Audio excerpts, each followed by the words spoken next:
इस चैप्टर की शुरुआत में हम लोग देखते हैं कि जो येलिन ने वहाँ पर आग लगाई थी वो पूरे जंगल में फैल चुकी थी और किंग चैन, रोहुआ और डानहेर वो तीनों ही उस आग की तरफ देख रही थी।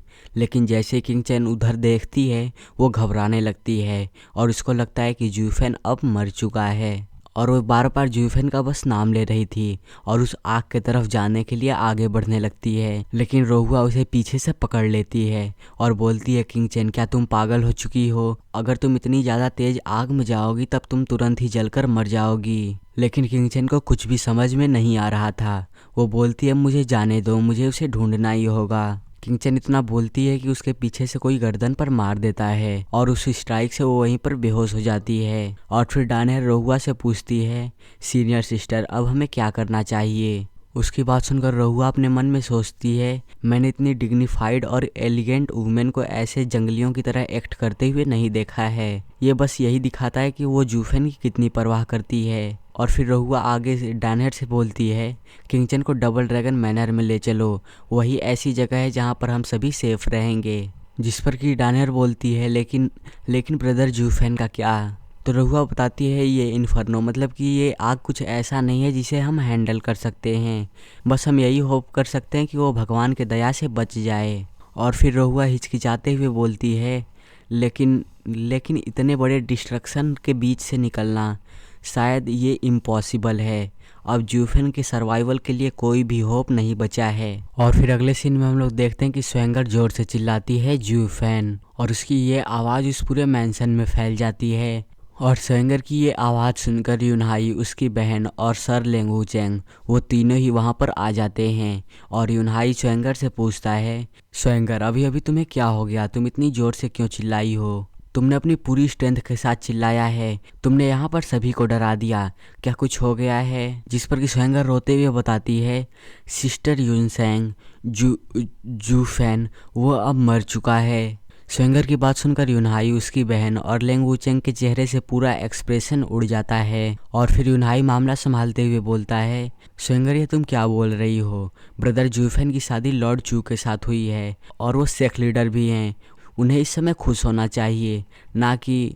उसकी बात को बीच में ही रोकते हुए स्वेंगर बोलती है, मुझे नहीं पता, लेकिन मैंने ये अपनी आंखों से देखा है।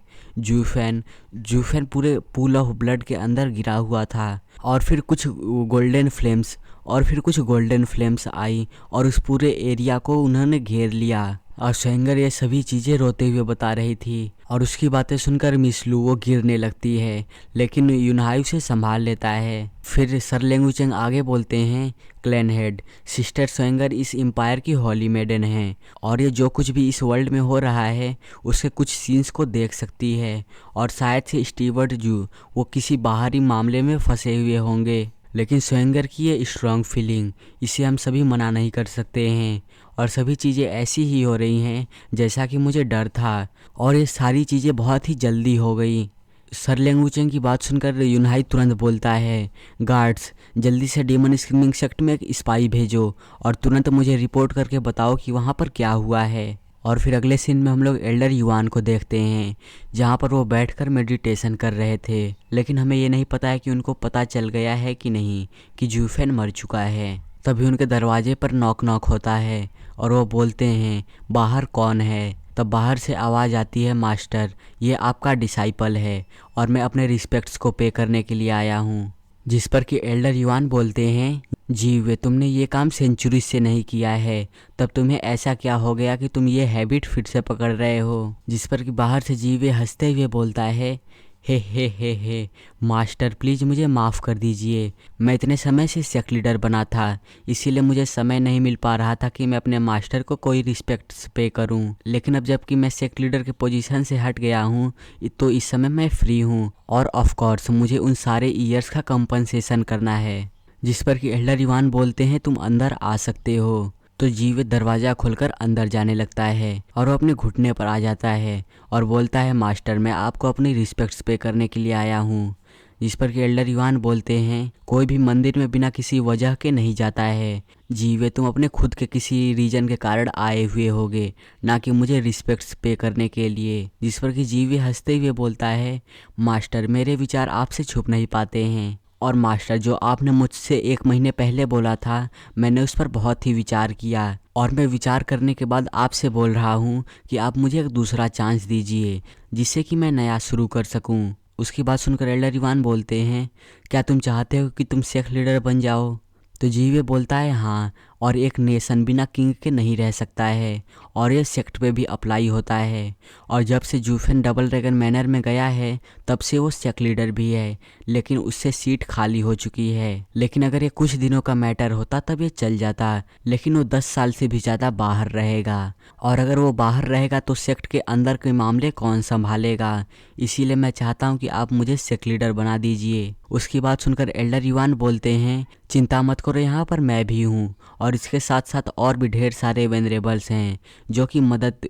उसकी बात को बीच में रोकते हुए जीवे बोलता है, मास्टर आप हाई वेनरेबल हैं और अगर आप सेक्ट के मामले अपने आप से संभालेंगे तब सेक्ट में गलत रूमर्स फैल सकते हैं और अगर ऐसा ही चलता रहा तो कुछ लोग ये भी बोलेंगे कि इससे हाई वेनरेबल एंशिएंट रूल्स को तोड़ना चाहते हैं और खुद से ही सेक्ट लीडर बनना चाहते हैं। जीवे की बात सुनकर हाई वेनरेबल गुस्सा हो जाते हैं और बोलते हैं, तुमने अभी अभी क्या कहा? और वो उस पर चिल्लाते हुए बोलते हैं, मैं ओपन मैन हूँ और सारे सेक्ट के मामले ही संभालता हूँ और मैं जूफेन के जगह कुछ सालों तक डिसीजंस लूँगा, लेकिन इसका मतलब ये नहीं है कि मैं सेक्ट लीडर बन जाऊँगा और जब वो वापस आएगा तब वो दोबारा अपनी सेक्ट लीडर की ड्यूटी कर सकता है। उनकी बात सुनकर जीवे बोलता है, मास्टर आप हार्टलेस हैं, आप में दिल नहीं है, क्या आप मुझे एक चांस नहीं दे सकते हैं? और फिर जीवे चिल्लाते हुए बोलता है, मैं प्रॉमिस करता हूँ कि इन सालों में आप पब्लिक के ओपिनियन को देखिए, मैं जब वापस आ जाऊँगा तब कोई भी जूफेन को फॉलो नहीं करेगा और फिर यहाँ पर सिर्फ एक ही सेक्ट लीडर रहेगा और वो होगा जीवे। उसकी बात सुनकर एल्डर इवान बोलते हैं, जीवे अब मुझे समझ में आ गया कि जो मैंने तुम्हें बताया था तुमने उस पर विचार नहीं किया है। पब्लिक ओपिनियन तो सिर्फ एक सेक्ट लीडर बनने का मेथड है, लेकिन जो रियल चीज़ चाहिए वो विजडम है, वो ज्ञान है और उसी चीज़ से लोग तुम्हें फॉलो करते हैं और अगर ये तुम्हारे पास नहीं रहेगा